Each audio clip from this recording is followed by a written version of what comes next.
Selamat datang ke perkongsian kali ini. Kalau anda ada idea aplikasi yang hebat dan nak jadikan ia realiti, ia bukan bermula dengan kod tau, tapi dengan satu plan yang betul-betul mantap.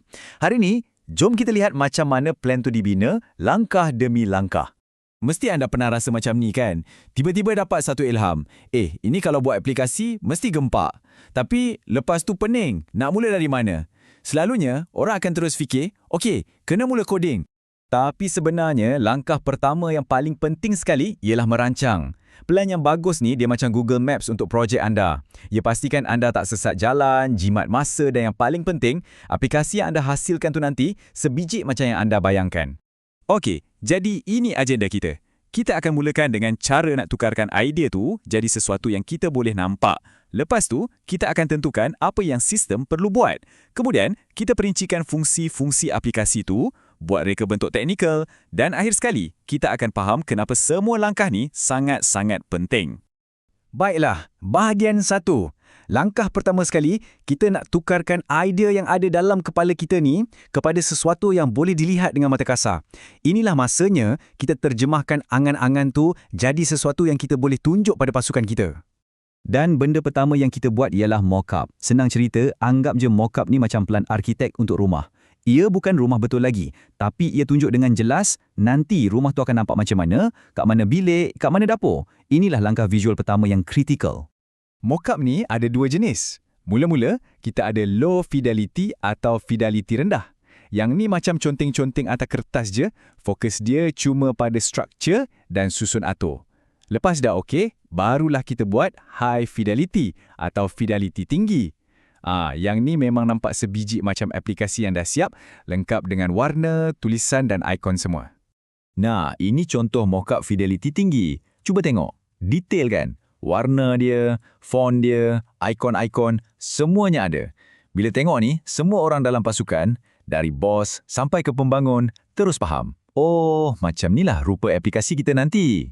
Jadi, kenapa kena buat semua ni? Nampak macam leceh kan? Sebenarnya tak. Mock-up ni selesaikan banyak masalah besar.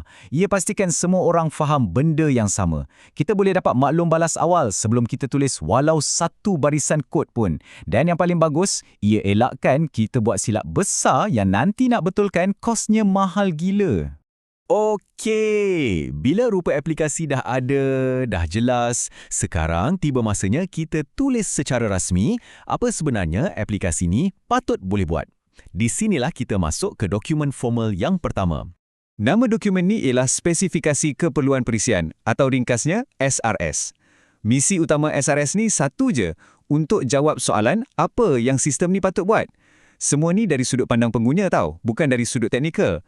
Dokumen ni akan jadi buku rujukan utama untuk semua orang.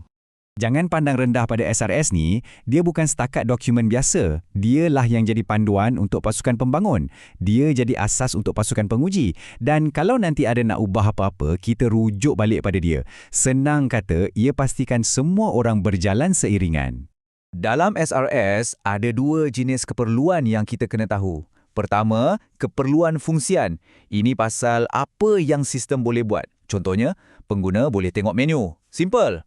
Kedua, keperluan bukan fungsian. Ini pula pasal kualiti sistem tu. Contohnya, menu kena keluar bawah 2 saat.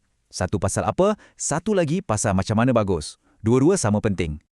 Okey, kita dah tahu apa yang sistem kena buat. Sekarang, kita nak masuk lebih dalam lagi. Macam mana setiap fungsi tu akan berjalan? Dan untuk itu, kita ada spesifikasi reka bentuk fungsian atau FDS. Ingat tak tadi SRS jawab soalan apa? FDS ni pula jawab soalan bagaimana? Ia ambil setiap satu keperluan dari SRS tadi dan terangkan dengan detail macam mana benda tu berfungsi dalam aplikasi. Contohnya, tengok borang tempahan makanan ni. FDS akan terangkan satu persatu.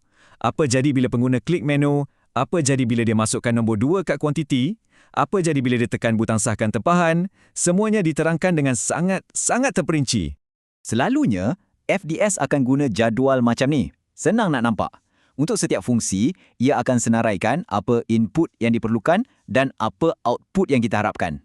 Macam fungsi log masuk ni, input dia mestilah ID dan kata laluan. Output dia terus nampak halaman utama. Kan jelas dan senang faham? Baiklah, sekarang kita dah sampai ke peringkat terakhir dalam perancangan. Ini dia, rangka tindakan untuk para pembangun. Boleh kata inilah bahagian yang paling teknikal sekali.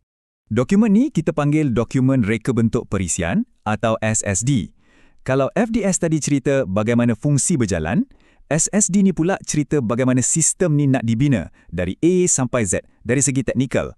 Anggap je SSD ni macam manual arahan lengkap untuk pasukan jurutera. Salah satu benda paling penting dalam SDD ialah gambar rajah hubungan entiti atau ERD.